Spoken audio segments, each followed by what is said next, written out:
الحمد لله وكفى وسلام على عباده الذين اصطفى أما بعد فأعوذ بالله من الشيطان الرجيم بسم الله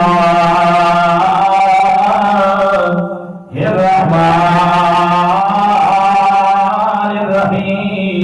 الرحيم قال الله تبارك وتعالى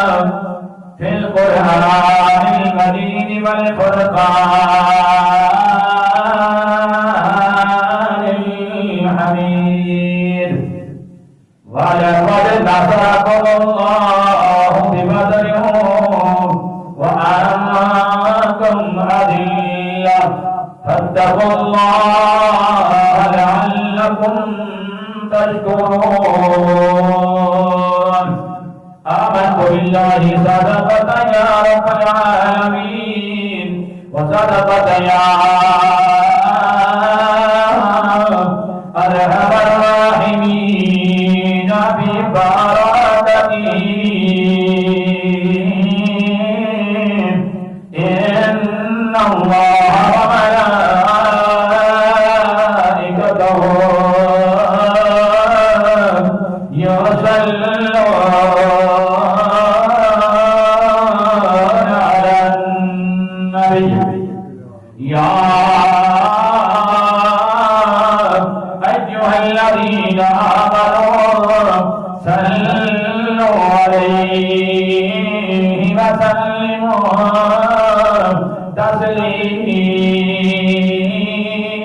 تسليما اللهم صل على سيدنا ومولانا محمد وعلى آل سيدنا ومولانا محمد وبارك وسلم عليه الصلاة والسلام عليك يا سيدي يا رسول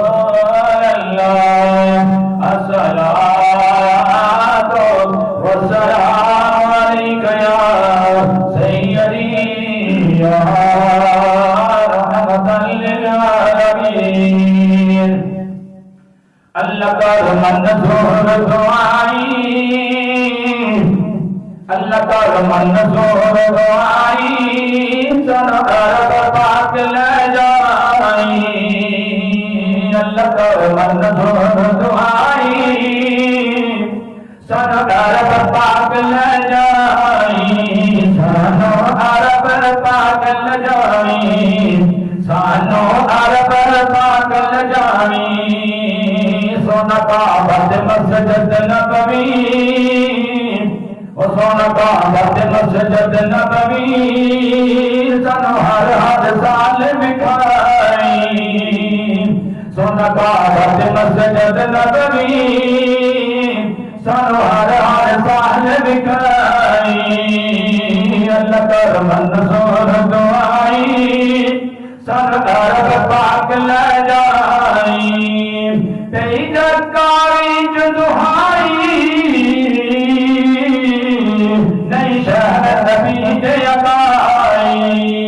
تیری جکاری جو دہائی نئی شہر نبی دے اگائی جت پہلی وہی سی آئی اور جت پہلی وہی سی آئی سرو اپنی غار بکھائی اللہ کر منظور دعائی سرکار پاک لے جائی جو پتھر خلیل نے لائے تے اسماعیل بنائے جو پتھر خلیل بنائے تے اسماعیل بنائے جیڑے اسماعیل بنائے وہ جھیڑے اسماعیل بنائے جتھے حاضر کر لائے جتھے حاضر کر لائے سنو زہدہ نال پھڑائی اللہ کر منظور دعائی سن عرب پاک لے جائی نگاہ جرے اسبت آوے ساڑھے ٹھنڈ کلیجے پائے نگاہ جرے اسبت آوے ساڑھے ٹھنڈ کلیجے پائے ساڑھے ٹھنڈ کلیجے پائے ساڑھے ٹھنڈ کلیجے پائے ہر روز ختم ہو جاوے ہر روز ختم ہو جاوے سن زمزم راج پلائی سن زمزم راج پلائی اللہ کر منظور دعائی سن عرب پاک لجاوی سبحان اللہ نماز اچھی حج اچھا روزہ اچھا زکات اچھی نماز اچھی حج اچھا روزہ اچھا زکات اچھی مگر میں باوجود اس کے مسلمان ہو نہیں سکتا جب تک نہ کٹ مروں خواہی فتحہ کی عزت پر خدا شاہد ہے کامل میرا ایمان ہو سکتا نہیں مدد حمد و سلام لائق صد عزت و احترام و تکریم جمیع احباب خالق کائنات کی مقدس کتاب بلائے کتاب قرآن حکیم فرمان حمید میں سے میں آج جو آیت کریمہ پڑھنے کا شرف حاصل کیا ہے اس آیت مقدسہ کے اندر میرے رب کائنات نے کل والا دن 17 رمضان المبارک کا دن تمام اسلامی جنگوں سے بڑی جنگ جسے غزوہ بدر کہتے ہیں اس غزوہ بدر کا رب کائنات نے ذکر کیا ہے خالق کائنات نے فرمایا کہ خالق کائنات نے قرآن کی بڑی خوبصورت آیت کا چلاؤ کرتے ہوئے آج کے اس جنگ بدر کے عنوان کو انتخاب کرتے ہوئے فرمایا وَلَقَدْ نَصَرَكُمُ اللَّهُ بِبَدْرٍ وَأَنْتُمْ أَذِلَّةٌ فَاتَّقُوا اللَّهَ لَعَلَّكُمْ تَشْكُرُونَ خالق کائنات نے ارشاد فرمایا بے شک بدر میں اللہ تعالیٰ نے تمہاری مدد فرمائی کس وقت مدد فرمائی کہ جس وقت تم تعداد میں بالکل تھوڑے سے تھے تمہاری تعداد قلیل تھی اور تمہارے پاس ساز و سامان بھی بہت کم تھا اور تمہارے مدے مقابل جو کفار تھے وہ تعداد میں بھی زیادہ تھے اور ان کے پاس ساز و سامان بھی تم سے زیادہ تھا اس وقت خالق کائنات نے تمہاری مدد فرمائی فرمایا کہ اللہ سے ڈرو اور اس کا شکر ادا کرو جس رب کائنات نے تمہاری مدد فرمائی سبحان اللہ اللہ پاک نے جو عمروں پر احسان کیا اس احسان کا ذکر خالق کائنات نے اس آیت مقدسہ کے اندر کیا اور وہ احسان والے لوگ تھے میدان بدر میں جنگ لڑنے والے سرکار دو عالم علیہ السلام کی بعثت مبارک 3 سال کی ہوئی اللہ کا حکم آ گیا کہ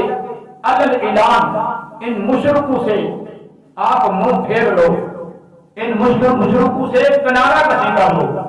جب خالق کائنات کی طرف سے یہ حکم آیا کہ ان سے کنارہ کشی کرو تو ساتھ فرمایا کہ اے میرے محبوب جو تیرے قریبی رشتہ دار ہیں ان رشتہ داروں کو میرا ڈر اور میرا خوف دو ان کو ڈراؤ اور اللہ کی وحدانیت کی حقیقت سے آشنائی ان کو کرو اب خالق کائنات کی بارگاہ سے جب یہ حکم ہوگا تو سرکار دو عالم علیہ السلام حرم پاک کے صحن میں بیٹھے ہوئے تھے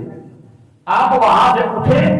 رب کائنات کا حکم سماعت کرنے کے بعد صحن حرم سے اٹھ کر کوہ صفا پہ چلے گئے اور میرے کائنات کے رحمت نبی نے کوہ صفا پہ کی پہاڑی پہ چڑھ کے اپنے عائش و قلبہ کو آواز دی صدا بلند کی آپ نے سب کو بلایا کہ جمع ہو جاؤ میرے قریب نبی علیہ السلام کے اس اعلان پہ اس صدا اور اس ندا پہ